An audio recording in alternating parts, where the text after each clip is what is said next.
This is some of the biggest news of the week that came out today. I don't know if you guys saw this today, but when I saw this, I was just like, wow, this is incredibly interesting. So an article came out, Foxglove, the people that were supposed to debate Palantir, Open Democracy investigation has found that every hospital in England has been told to put patient data into Palantir this month. This is a clear breach of the government's promise to not extend Palantir's NHS's role without talking to the public. If you actually go to the article right here, this was incredibly interesting. So again, American spy tech company, billionaire Trump donor, blah, blah, blah, blah. Then we get to this. In a letter sent last month, the health service finance chief, Julian Kelly, gave NHS Trust until the end of March to begin uploading patient information to a new central database that uses Palantir's Foundry software. The instruction came despite a government pledge about not choosing someone without talking to the public. This paragraph right here, I mean, it looks like we got the deal. A new central database. They have till the end of March for every single hospital in England to start loading up all that data and going through a digital transformation into what seems like Palantir's ontology. What are your guys' thoughts when you see this? And I mean, have we kind of won the battle when it comes to this NHS deal? I'm not 100% sold on it, to be honest with you, but it looks encouraging. Definitely looks encouraging. Well, what's there not to sell you on? I mean, I don't see how there's no way we don't get this deal. I mean, the thing that bothers me, like you could already tell what side this person is on by the writing of it, right? Yeah, it's confidential medical records, spy company, American. You know, it's written on the people that are against Palantir, and maybe it's trying to incite fear to put more anger into the deal. But to me, that's like, even for somebody that is against the deal, you know, looking from the other perspective, it would be far-fetched of me to be like, look, they're already inputting more data into Palantir, right? Like, I don't think that they would make that up. So to me, it's encouraging, but yeah, you know, for some reason, I've just grown more skeptical with my age at the same time. So, but I'm encouraged, but also skeptical because who wrote it, right? Yeah, and I think we're getting the deal. I mean, like the way this looks like, if Foxglove themselves is, I mean, the reason Foxglove is reporting this from their angle, they don't want Palantir to get the deal, or at least they don't want there to be a deal without any type of public discourse about it, which is why the debate was going to happen. I had kind of made a prediction a couple of weeks ago that was like, look, the reason they pulled out of this debate is because they know they're getting this deal. Why the hell would you throw yourself into a ring when you know you already won the match? And so if every hospital that Foxglove is reporting, this is not like some other, this is the outlet that shouldn't be reporting good news for Palantir, is reporting good news in the view of shareholders, that every hospital now has to load up patient data.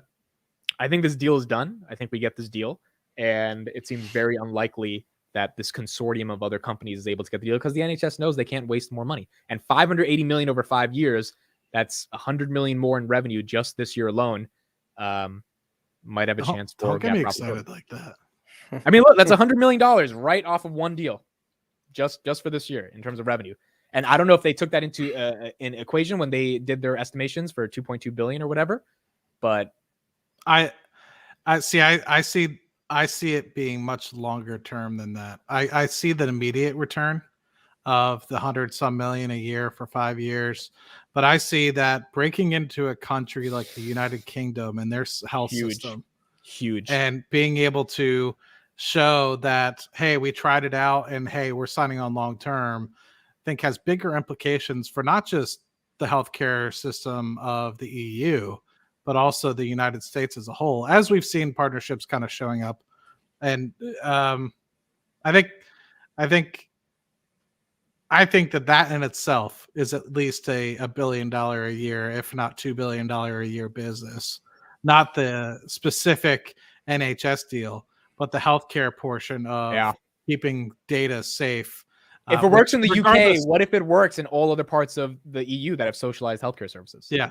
But the thing that bothers me about Foxconn is it's like they've obviously done no due diligence about how safe Palantir is about keeping data. Like anytime I'm at work, I don't have access to, like, I couldn't go start looking in, I think, Azerbaijan's data, or I can't say too many actually because might reveal too much, but I can't look at other regions' data, right? I have to either apply or get allowed to be able to visualize that data before I'm actually able to start looking at it.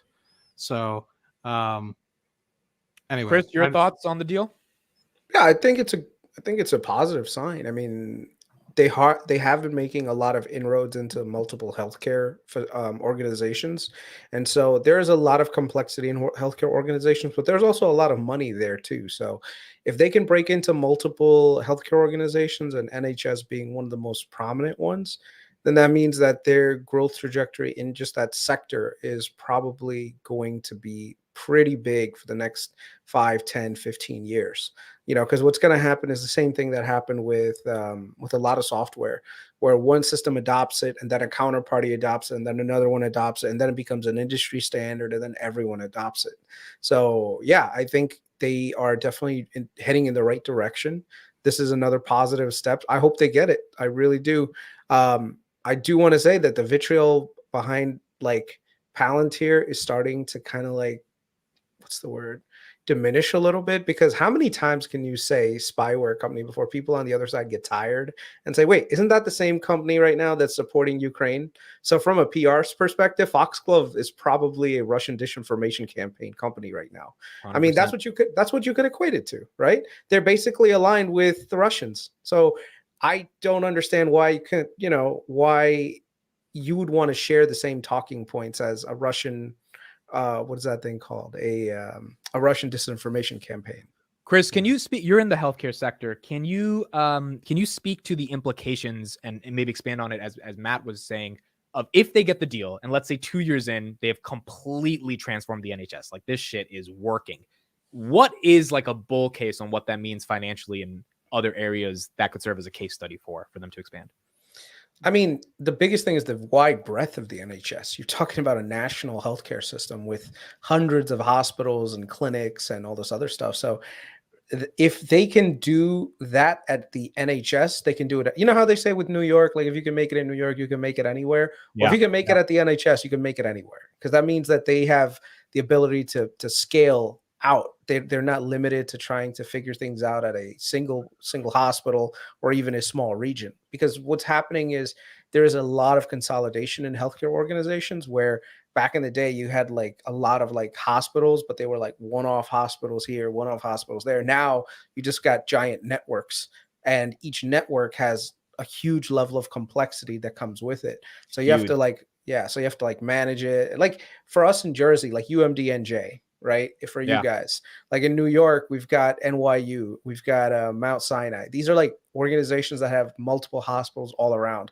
Then there's another one in New York called Northwell. Northwell owns like, I think almost like a third of all the hospitals in the New York City area. So if you go to a hospital in New York City, you're probably at a Northwell facility.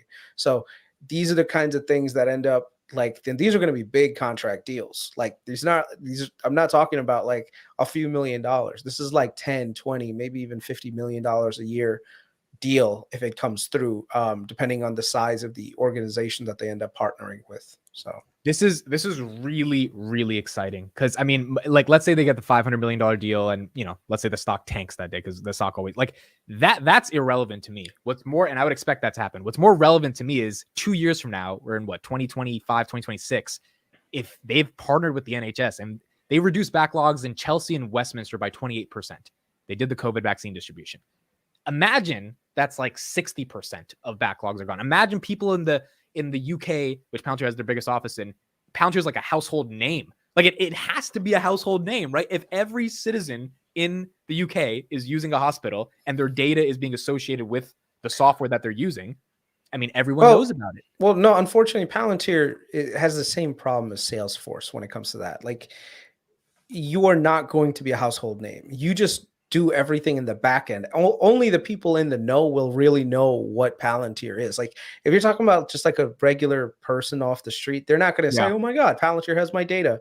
No, they're going to still see the NHS as their primary thing. It's just all the back end stuff that's being run. You don't think there would be any Palantir. increased brand recognition for more people just to know? No. You don't think that's going to happen?